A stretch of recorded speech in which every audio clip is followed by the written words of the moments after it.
चाषी केमती बचिले से पई आलू मिशन करत ଆଉ ଆମ ସରକାର ଆଉ ନୂଆ କରି ଆଳୁ ମିଶନ କରିବ ଆଉ କିଭଳି ଭାବରେ ସୁଲଭ ମୂଲ୍ୟରେ ଖାଉଟିମାନଙ୍କୁ ମିଳିପାରିବ ତା ପାଇଁ ଆମେ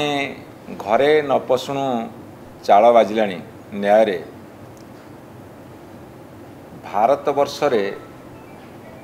विभिन्न राज्य रे विभिन्न कथा उत्पादन होउची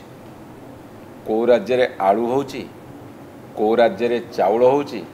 को राज्य रे गहम होउची को राज्य रे माछ होउची आम राज्य रे जेमिति छतु चाष रे अग्रणी लाभ करिची तेणु भारत वर्ष रे को राज्य रे कोन अधिका चाष होउची सेही अनुसार आमर इंटरस्टेट रिलेशनशिप रे आमठू सी कौन किणवे तांकठू आम कौन किणवु सारा भारत वर्ष दरदाम स्थिर हुए एवं से अनुसार 140 कोटी लोक जो देश में अच्छा से सुषम बंटन हुए बा खाद्य जोगाण कराए सुलभ मूल्य रे सी कहीं भूली जाउछंदी आम राज्य सब उत्पादन होची बोली आम स्वावलंबी हवा दरकार से उद्यम कराई चाउल बड़का राज्य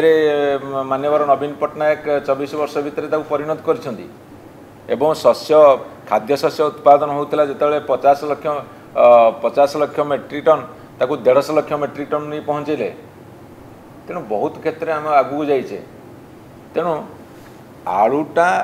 जोटी अधिका उत्पादन सेठी आसी एठी केंदी बिक्री बटा हम से कथा एठी आपण आउ गोटे कथा मन रखु आलू जी ओडिशा रे उत्पादन होची प्राय 7-8 मास भलरे चलुची यही जो पीरियडटा यही 4-5 मास यही पीरियडटा बाहर आलू मगाती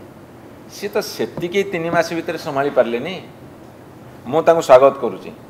जदि से 5 वर्ष भितर आलू उत्पादन करिकी बाहर गोटे ट्रिप न आनिबे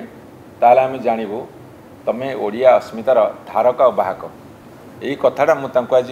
उत्तर प्रश्न रखुची 5 वर्ष धैर्य सगर अपेक्षा करूँ जदि तुम सरकार 5 वर्ष चले।